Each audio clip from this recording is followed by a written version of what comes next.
here today on a sunny August day in 2017 with Dr. Jim Gessner, who was immediate past president of the Massachusetts Medical Society.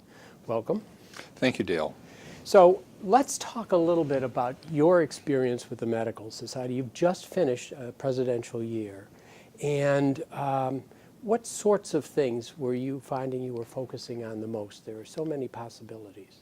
Well, there's always health policy, as we know, but this year began accelerating with public health issues. We had the opioid crisis with the work that the Medical Society had done during the past couple of years being magnified with the new drug fentanyl increasing mortality.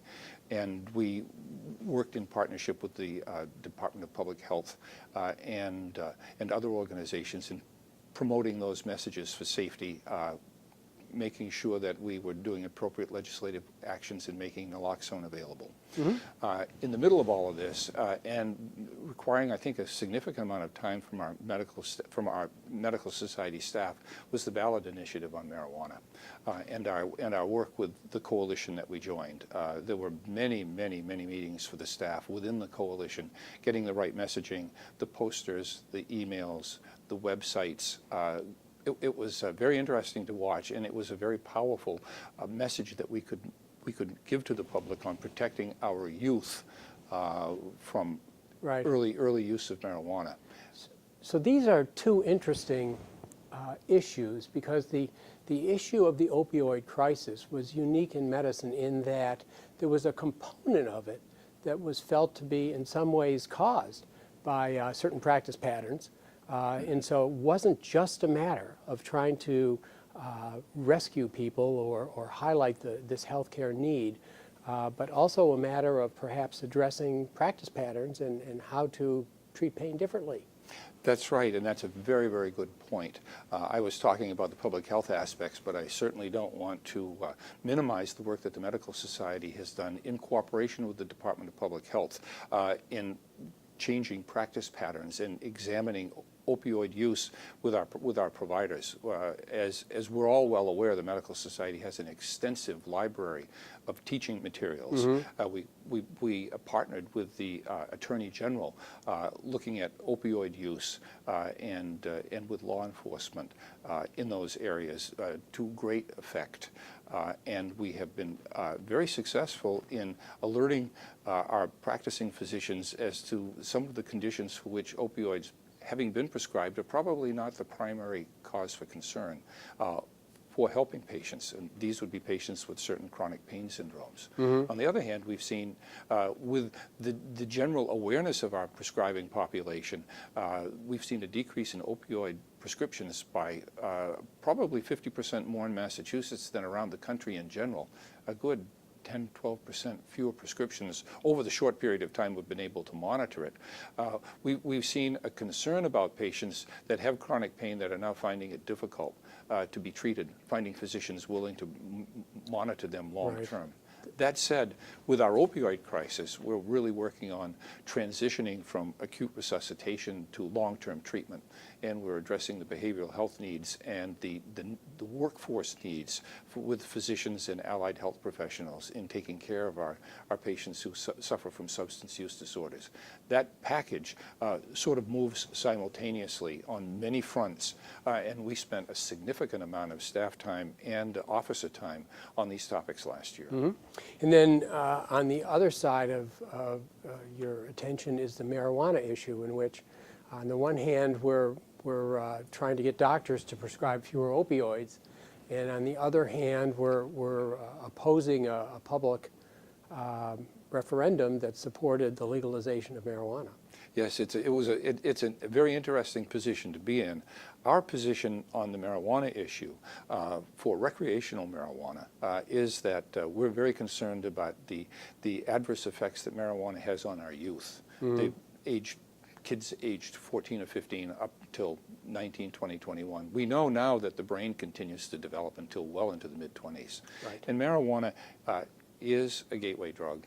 it does have significant effects on intellectual development and on intellectual performance, and this extends to social issues, job function, school function, and we're very concerned about that, and making sure that when we have marijuana, recreational marijuana sales, that we have the appropriate public health protections, education, and treatment in place for our school-aged children.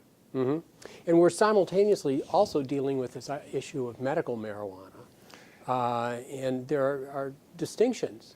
You know, the protections that the public usually has with regard to prescription drugs promoted by the Food and Drug Administration involving research regarding its safety and effectiveness in 2017 aren't there for medical marijuana. They're not there, and we probably have a stack of papers this high repeating our plea along with the American Medical Association and a number of other health organizations to please allow marijuana to be studied.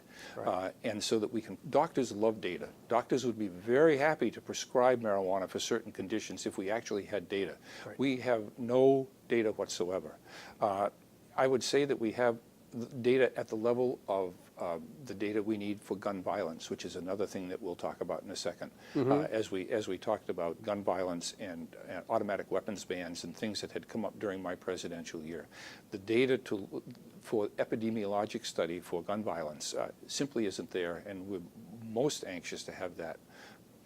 We can't treat something if we don't have any data about it. And fortunately, physicians are data-driven. And if, for example, with marijuana, we had some definitive studies that showed that under certain conditions, marijuana was helpful, my sense is that we would not have a resistance to having those prescribed. We're just lacking the data. Right. It really handcuffs us. Right. And so you have a number of issues that you've been addressing, and the issue of gun violence is one you just alluded to. Very similar, another public health issue. Right. Huge morbidity, huge mortality, no data, prescriptions against doing CDC-like studies for the last 25 years from congressional mandates not to be studied. Right. Absolutely has to be done. And we're all of healthcare, and the Mass Medical Society was very early on in this request to please let's study it so that we can find out what to do about it. Again, we supported Attorney General Maura Healey's ban on the sale of copycat automatic weapons, right. and that got us a wonderful discussion with her office, with our medical society, and with law enforcement, all working together to think of creative ways we could instruct people in simple gun safety. And that led to a whole program with videos and with excellent teaching material that physicians and patients can use to teach about safe storage for our weapons and for the ammunition that they're used, that are used, and an increased awareness of having these available for use by people with mental health disorders. And very, very productive, very useful, and I think we'll have an excellent foundation for long-term work in this area. So you've already covered quite a bit. What other sorts of things were on your plate during the past year? Well, we certainly needed to address from an educational standpoint and at our staff level through our physicians' practice, MACRA, the new payment scheme for Medicare. And we did lots and lots of work and lots of discussions with the DPH on mass health. And of course, that leads us up to our latest presidential election and the work that the Medical Society, along with the AMA, has done to preserve the gains we made with mass health in getting our citizens on the rolls of mass health during the last, well, since mass health was there. It's interesting that of the people that have been enrolled in Massachusetts and nationwide, more than 50% of the additional enrollees are children. Yes. We, along with our colleagues in our AMA and with other states, are very concerned about having any of the people that have currently been added to the rolls being dropped from the rolls under any kind of health care plan, knowing that cost is an issue, quality is an issue, and inappropriate utilization is an issue. We certainly don't want anyone who's currently covered to lose that coverage, and that's been a real focus of our attention, and I'm sure it will continue to be as these programs evolve over the next year or two. So as we have this conversation, basically Massachusetts undertook a revision of its health policy with regard to the provision of health insurance to its citizens and cut the uninsured rate over the past decade or so down to, I believe, less than 3%. Exactly. And this is at a time when nationally it was about 15% or more, with some states being as high as 25. And it was the success of this program and the fact that it was widely accepted in Massachusetts that led to the development of an attempt at a national health care revision. I think it was a model, and it was a bipartisan model, because when we first rolled it out here in Massachusetts, it was called Romney Care. Right. And so there was a huge bipartisan interest in seeing this work, and it's been quite successful. And as we have this conversation, the national plan is threatened. Under revision. Right. And so we're not exactly sure how that's going to affect the country That's or right. us in this state here. But I would say at this point in time that our House of Medicine certainly has published and has made available and had many discussions with both parties in our legislature about the elements that we think need to remain in whatever comes down whatever comes down the pike. Right. I think this is something where a little science would be helpful as well. You know, we test drugs, but we don't necessarily test various payment schemes. We don't necessarily test various health policy changes. They tend to be driven more by ideology or herd. And I think your point is very well taken, Dale, and I'm sure that what we'll need is some sort of a system, because one size doesn't fit all. Right. And it certainly doesn't fit all in geographic areas of the country, and probably not all of the patients that we're trying to serve. Right. So we do need some pluralism in that as well. But the basic coverage for health care has been a tenet of both the Medical Society and our American Medical Association. So you have been the spokesperson for the Massachusetts Medical Society as president. Yes. You have worked with a number of organizations outside of medicine representing the Massachusetts physicians and the Medical Society. And that's been an important part of your job as president. How were you prepared for this? How did you work into the Medical Society and learn what you needed to know?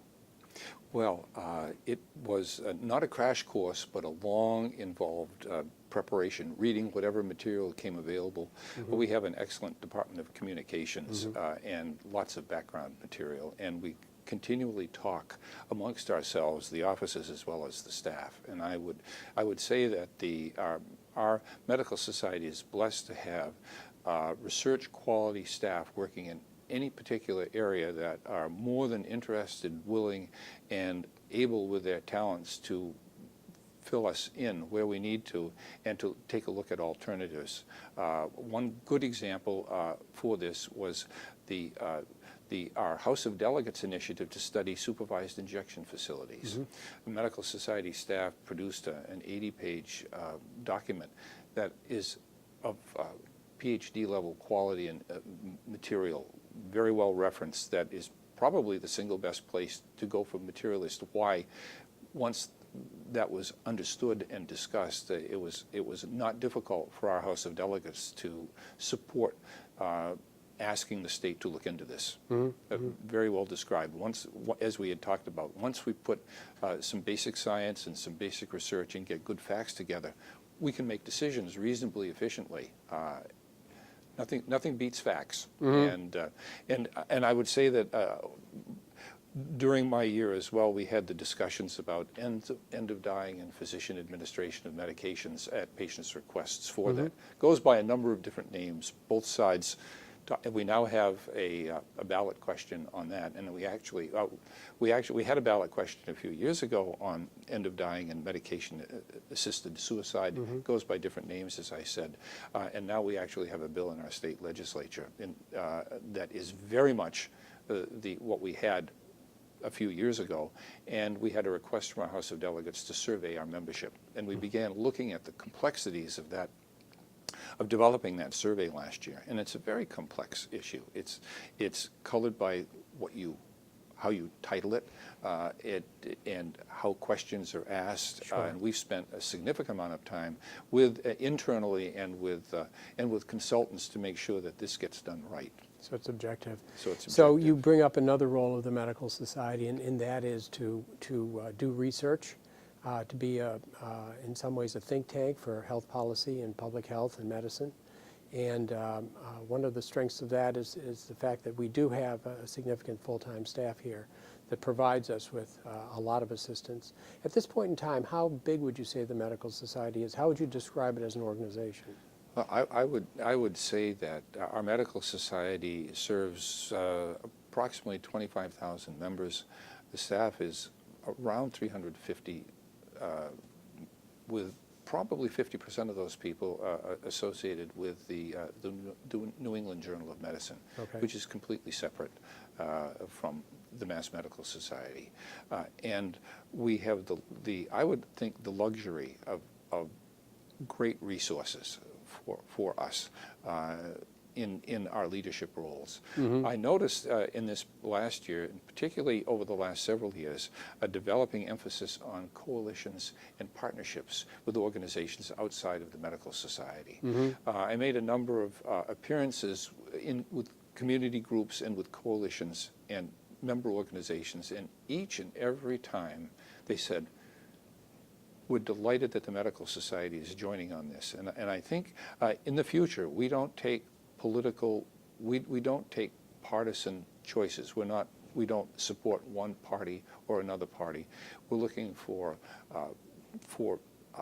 positions, and those positions are strengthened with coalitions. And I think in the future we'll be dealing with many, many more coalitions at the community level, at the national level, at the professional level. Certainly in a city, in an area like Boston, which is so involved with healthcare. Sure. We won't be doing anything alone. We'll be looking for partnerships with people, and they're there, and they work very well together.